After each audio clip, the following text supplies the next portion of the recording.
Namaskar. I'm grateful to all of you who have joined today to remember the 92nd anniversary of the Salt Satyagraha, which was the most illuminating and major non-violent protest movement led by Mahatma Gandhi in 1930 that garnered widespread support and drew considerable attention and became an inspiration for many movements worldwide. I thank the Indian Mission and the Indian Council of Cultural Relations for hosting this talk during the commemoration of the 75th anniversary of India's independence. On 5th April 1930, Gandhiji had said famously that I want world sympathy in this battle of right against might. What was the battle of right that he had waged? It was the world famous Salt Satyagraha, the civil disobedience movement that shook the world and established the power of nonviolence. 92 years ago, on this day, Mahatma Gandhi had started his nonviolent satyagraha against the unjust salt tax imposed by the British rulers on Indians. From Mahatma Gandhi's 1906 Transvaal March in South Africa to his 1947 fast unto death in India, his career in peaceful protest was as diverse methodologically as it was geographically and historically vast. He had used all the methods like fast strikes, walkout speeches, and a revolutionary press, all played key roles in a movement that spanned two continents. If there was one high point of the Indian independence movement, it was the Salt Satyagraha or the Dandi March, an event so successful that at the turn of the third millennium, the Economist magazine noted retrospectively, and I quote, more than any other event, the Salt March, exemplifying his tactic of non-violence, gave India's struggle for liberation its Gandhian stamp. In 1931, Dr. Albert Einstein wrote to Gandhiji after the success of the Salt Satyagraha, and I quote, you have shown through your works that it is possible to succeed without violence, even with those who have not discarded the method of violence. We may hope that your example would spread beyond the borders of your country and will help to establish an intentional authority respected by all that will take decisions and replace war conflicts. I hope that I will be able to meet you face to face someday. Gandhiji had replied saying that he wished Einstein would meet him face to face at his ashram in India. Gandhiji remained an important influence on Einstein's life and thought. Under the leadership of Mahatma Gandhi, the Salt Satyagraha demonstrated for the first time the effectiveness of nonviolent suffering in bringing about a change of heart in the British people and their government. Lord Irwin, the British Viceroy during the Salt Satyagraha, was so deeply moved by the sufferings of the Satyagrahis that he wrote to the Secretary of State in London saying that he could not turn India into a sepulchre and rule over it. Irwin was emphatic that the British government had to come to terms with the Indian leaders. It made an impact on London, and Gandhi-Irwin parleys followed. For the first time, the representative of the King Emperor, the Viceroy, met the representative of the people of India, Mahatma Gandhi, the naked fakir, as Churchill had called him, on equal terms. In a famous quote published in the Manchester Guardian, the well-known Indian Nobel laureate Rabindranath Tagore described the Salt Satyagraha campaign's transformative impact, and I quote, those who live in England far away from the East have now got to realize that Europe has completely lost her former prestige in Asia. For the absentee rulers in London, it was a great moral defeat. Salt production and distribution in India had long been a lucrative monopoly of the British since 1882. Through a series of laws, the Indian populace was prohibited from producing or selling salt independently, and instead, Indians were required to buy expensive, heavily taxed salt that often was imported. This affected the great majority of Indians who were poor and could not afford to buy it. Protests in India about the salt tax had begun in the 19th century and remained a major contentious issue throughout the period of British rule of the subcontinent. In 1930, it was decided by the prominent Indian leaders that whatever Gandhiji decides, so be it. Hence, press reporters reached where Gandhiji was staying with questions. What methods are you going to adopt? What is your strategy? Gandhiji said, I'm still understanding this. As soon as God helps me comprehend, I shall make the announcement. So the reporters said, and I quote, see what a wily person he is. He's not going to say anything. He wants to keep the government guessing till the last minute. And at the last minute, he will find something which will really surprise them. Gandhiji said that he had no trick except truth. For 6 weeks, Gandhiji had been searching and wrestling, trying to find a clear insight and program of action. His associates became disturbed, but like a flash it came, and as you know, it was enough to shake the country from one end to the other. Gandhiji chose the salt tax as the issue on which to initiate the independence campaign. He could hardly have picked an issue which directly touched the lives of more people. The New York Times newspaper had been able to report that in England, the India crisis is not yet a topic of general conversation outside of political groups.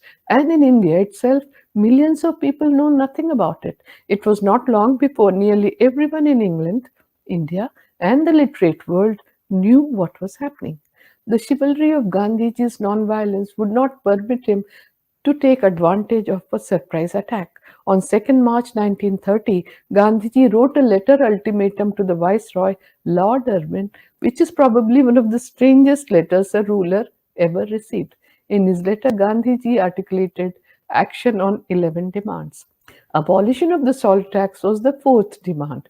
Gandhiji had declared that he would break the salt act by marching from the Sabarmati ashram towards the Dandi seashore. He had addressed the British Viceroy in India, addressing the letter as Dear Friend. This was always a part of the Gandhian method. In his worldview, there were no enemies because he was fighting the evil of the system and not these individuals. It was delivered by Reginald Reynolds, a young British Quaker who was one of Gandhiji's disciples and stayed in the Sabarmati ashram from 1929 to 1930. Viceroy Lord Irwin chose not to reply to Gandhiji's letter. Instead, his secretary sent a four-line acknowledgement, and I quote, His Excellency regrets to learn that you contemplate a course of action which is clearly bound to involve a violation of the law and danger to public peace.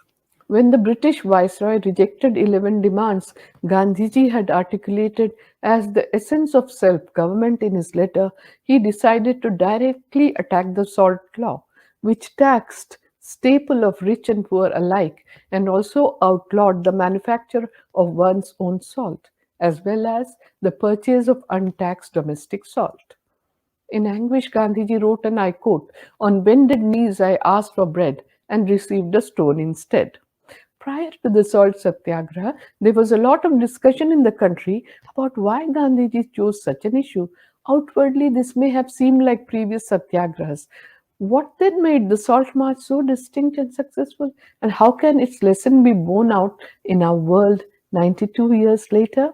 Salt Satyagraha's success can be largely attributed to mass participation of people in a non-violent way and provided ample advance publicity.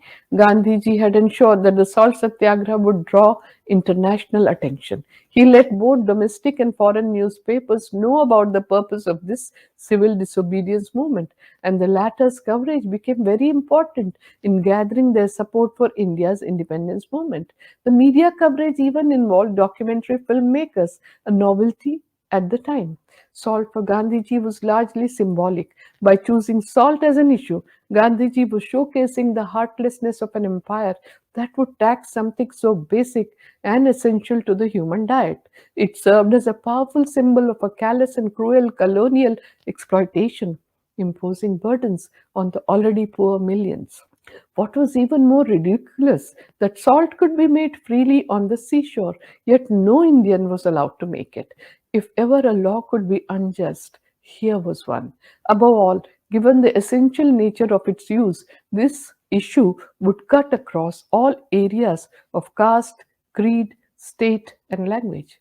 Finally, it was a powerful issue for the Indian women struggling to feed her family.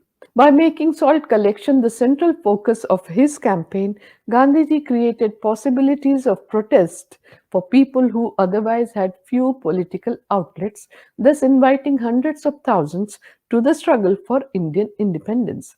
The Salt March also made local participation straightforward, as it was easy for people to understand. Gandhiji urged people for recruiting followers and offer resistance to the British rule. At one point, so many people joined the campaign that the column of marchers extending behind Gandhiji reached a length of 2 miles. Gandhiji had said that salt satyagraha would generate power in the nation to enforce its will. Gandhiji once again proved that he was no mere saint like figure, but also a practical idealist and a superb strategist. This would prove to be his masterstroke, as it was a plan that was at once simple and brilliant. The salt satyagraha required detailed planning, and Gandhiji looked to his associates for their wise counsel and to take up the leadership in his absence in case he was arrested.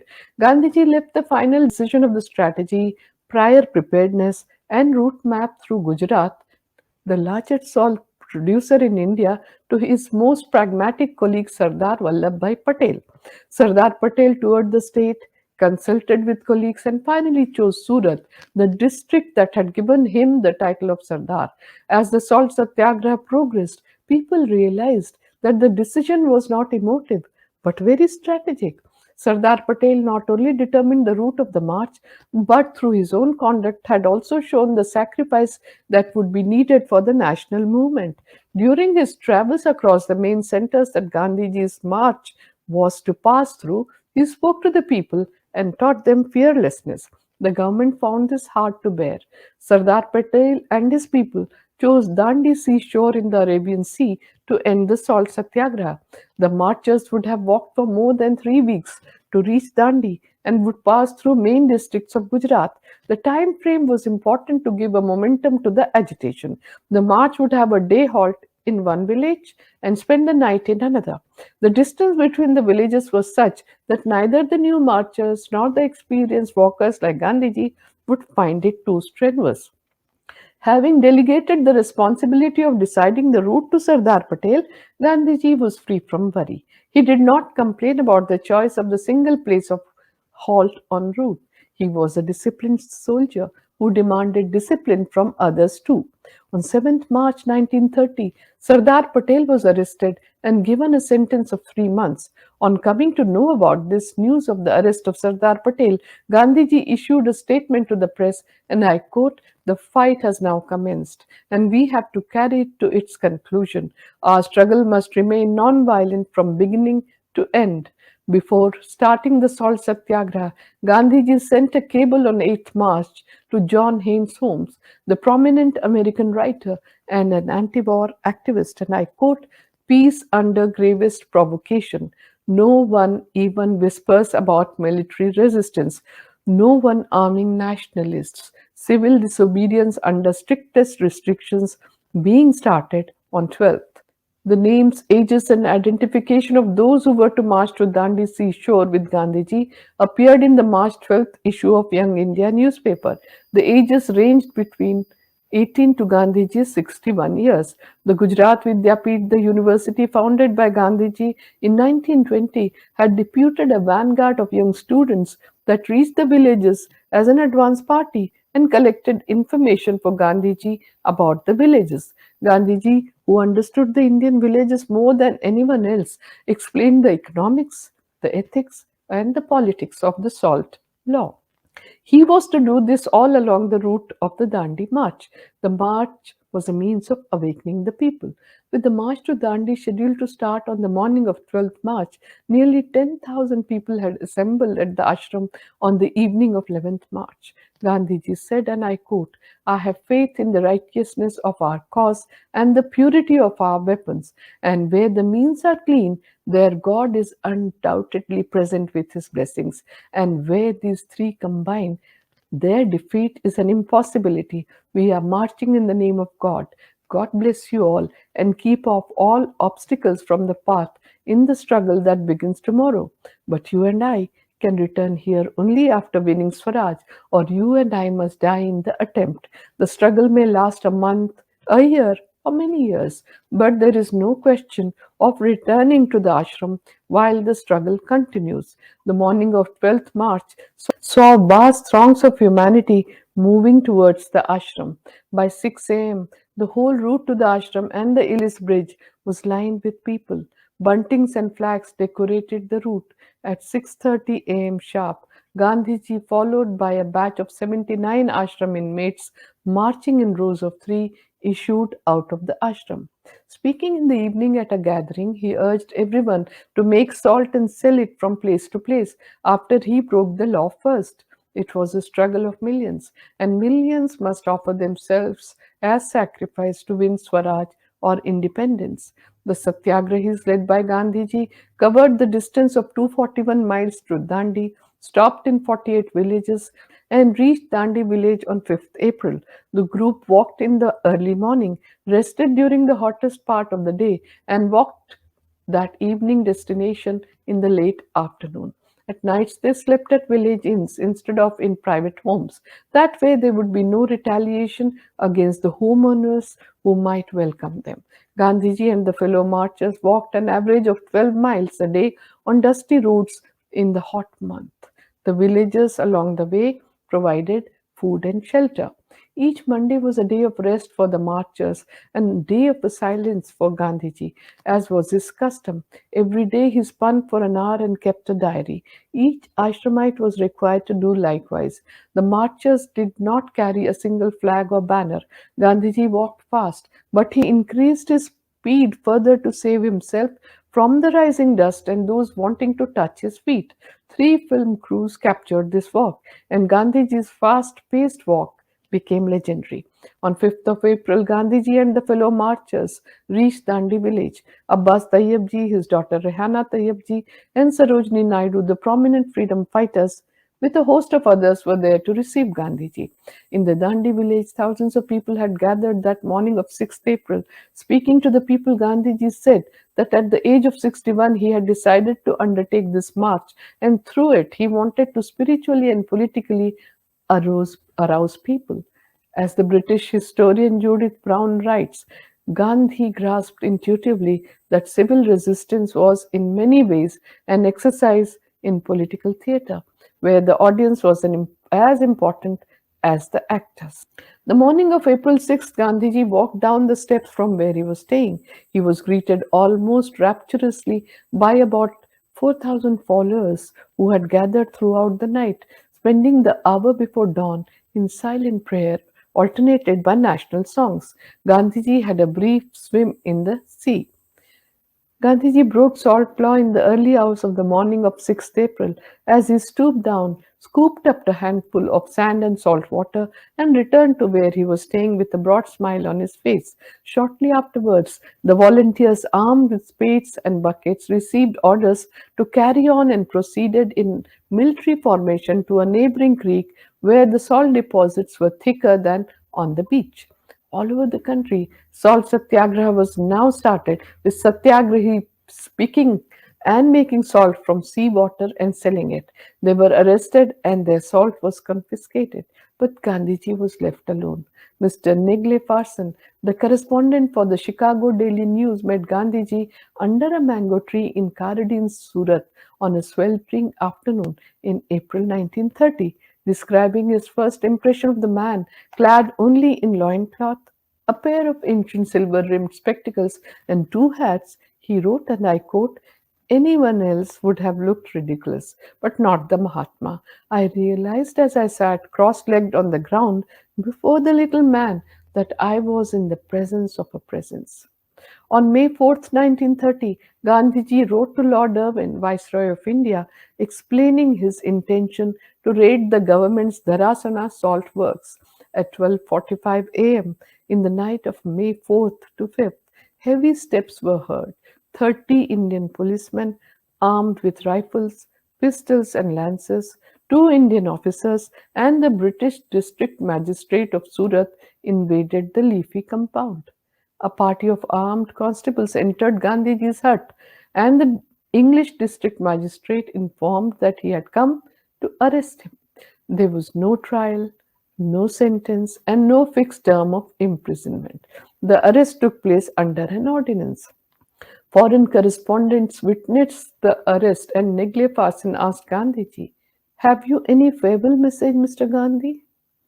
Tell the people of America to study the issues clearly and to judge them on their merits." Gandhiji replied, "You have no bitterness or ill feeling towards anyone?" Ferguson questioned. "No, none whatsoever," answered the holy man. "I have long expected to be arrested." Abbas Tayyabji had taken up the leadership of the Satyagrahis after Gandhiji's arrest. He himself was arrested on 12th May along with Gandhiji's wife Kasturba Gandhi. Sarojini Naidu then stepped into the breach along with Maulana Abul Kalam Azad and set about organizing the raid. Sarojini Naidu led the first raiding party to Dharasana salt works on 16th May till they were stopped by the solid wall of the police. Sarojini Naidu and her companions sat down in the scorching sun in the sand. After 28 hours of this peaceful confrontation, the police threatened to arrest Sarojini Naidu. She retired to the volunteers' camp to arrange for more groups to march to the depot. The others were then removed by the police. After her arrest, the police led a severe lathi charge on the Satyagrahis, many of whom were badly hurt. They continued the whole day. Sarojini Naidu was later released. The mass civil disobedience of the salt laws in the meantime continued with full vigor throughout the country. Arrests, convictions continued, and many important leaders were imprisoned. As the salt satyagraha progressed in the country, 300,000 people broke the salt law all over India, and 60,000 people were imprisoned. 1,362 newspapers covered the news. William Lawrence Shearer, the famous American journalist, had spent a considerable amount of time with Gandhiji. Shearer asked Gandhiji how he was able to rock the foundations of the British Empire. The reply was, and I quote, "by love and truth. In the long run, no force can prevail against them." Shearer's graphic reporting of the salt satyagraha brought to the notice of the world about the barbarity of the British rulers, and the world woke up to the power of nonviolence and satyagraha. The New York Times editorialized that whereas Britain had lost America on tea, it was losing India on salt. Time magazine put Gandhiji on the front cover of its January 4th, 1931 issue as the Man of the Year. In April 1953, Dr. Albert Einstein had said, and I quote, "It is a history of India's peaceful struggle for liberation under Gandhi's guidance. All that happened there came about in our time under our very eyes." Gandhiji's philosophy for nonviolent action overpowered the British government, and his actions influenced civil rights movements around the world, like the Defiance Campaign against apartheid laws in South Africa in 1952, US Civil Rights Movement in 1963, Cesar Chavez and the Delano grape strike in California in 1965, Baltic Revolution in 1995, Arab Spring in Egypt and Jasmine Revolution in Tunisia, and many more. I once again take this opportunity to thank the Indian Mission and the Indian Council of Cultural Relations for hosting the talk. My special thanks are to all of you who have joined me online today. Namaskar.